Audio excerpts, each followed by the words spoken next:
আজকে রান্না করব বাবুসি স্টাইলে গরুর মাংস দিয়ে গরুর রেজালা।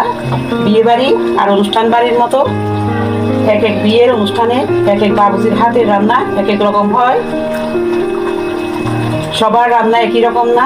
আজকে আমি যেভাবে রান্না করি ওটাই আজকে আপনাদের কাছে শেয়ার করব। এভাবে রান্না করলে গরুর রেজালাটা খেতে অসাধারণ হয়। হ্যালো, আসসালামু আলাইকুম। কেমন আছেন সবাই? আশা করি সবাই ভালো আছেন। আলহামদুলিল্লাহ আমি ভালো আছি। আমার এই ভিডিও যদি আপনাদের ভালো লাগে লাইক দিবেন, শেয়ার করবেন এবং আমাকে ফলো করবেন। আর ইউটিউব থেকে দেখলে সাবস্ক্রাইব করবেন। এবার যাব মূল রেসিপিতে।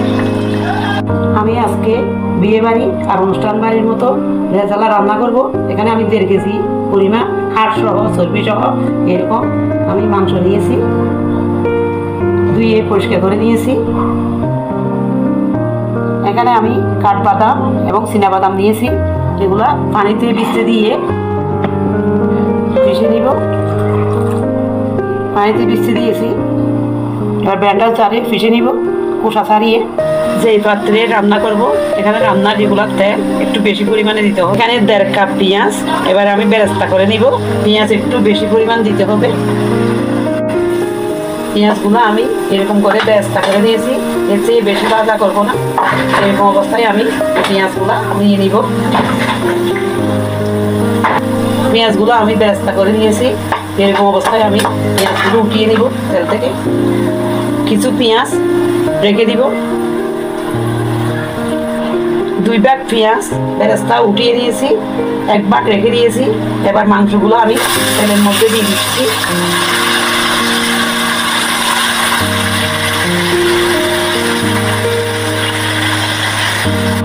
এখানে আমি কিছু গোটা মশলা নিয়েছি, জয়িত্রী নিয়েছি, এখানে 1.5 চা চামচ, দালচিনির টুকরা নিয়েছি 4-5টা, এলাচ কালো এলাচ নিয়েছি 3টা, আর সাদা এলাচ নিয়েছি 10-12টা, লং নিয়েছি 10-12টা।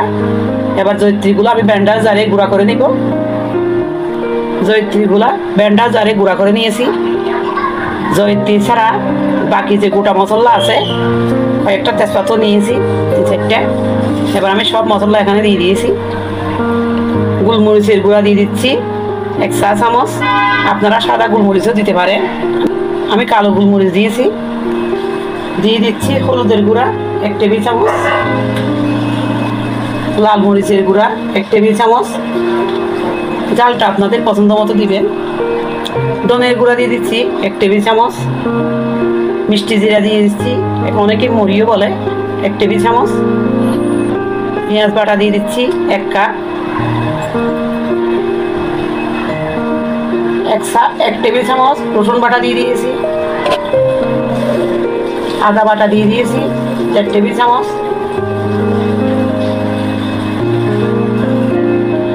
টক দই দিয়ে দিচ্ছি 1 কাপ। স্বাদ মতো লবণ দিয়ে দিলাম। এবার চুলা অন করে দিয়েছি। এবার নেড়ে চেড়ে মাংসটা রান্না করে দিব।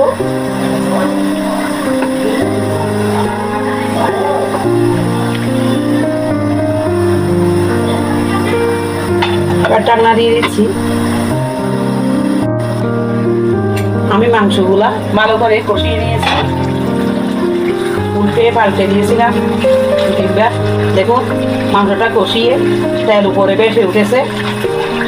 মাংস থেকে যে পানি বের হয়েছে ওই পানি দিয়ে আমি মাংসটা কষিয়ে নিয়েছি। এবার আমি চীনাবাদাম আর কাঠবাদাম যে ভিজিয়ে দিয়েছিলাম এটা খোসা ছাড়িয়ে ব্লেন্ডার জারে পেস্ট করে নিয়েছি। কিশমিশ থেকে যে মিষ্টিটা বের হবে ওইটা দিয়ে রেজালাটা অসাধারণ হবে। এবার দিয়ে দিব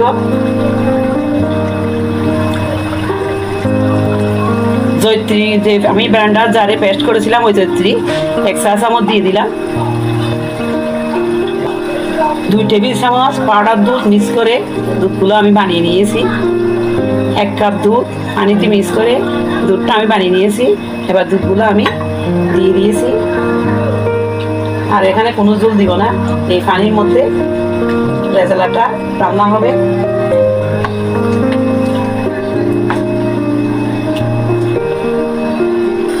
এবার দিব 8-10টা কাঁচামরিচ, দিয়ে দিচ্ছি পেঁয়াজের বেরেস্তা যে করে রেখেছিলাম, পেঁয়াজের বেরেস্তা। এবার দিয়ে দিচ্ছি ঘি,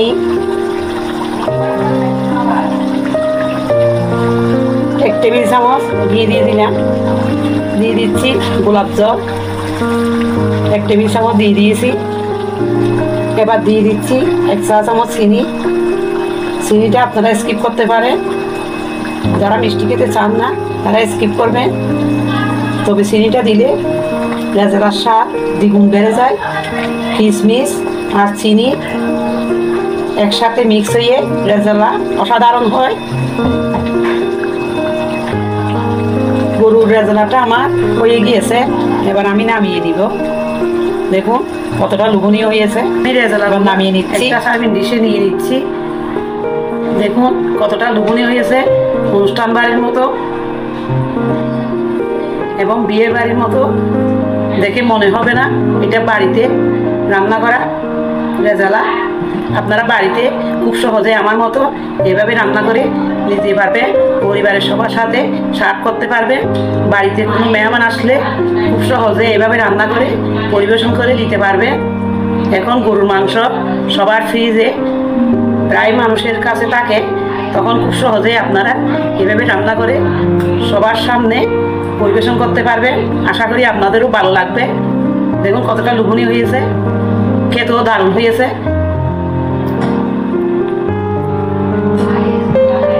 আশা করি আমার এই ভিডিওটা আপনাদের কাছে ভালো লেগেছে। সবাই ভালো থাকবে। আল্লাহ হাফেজ।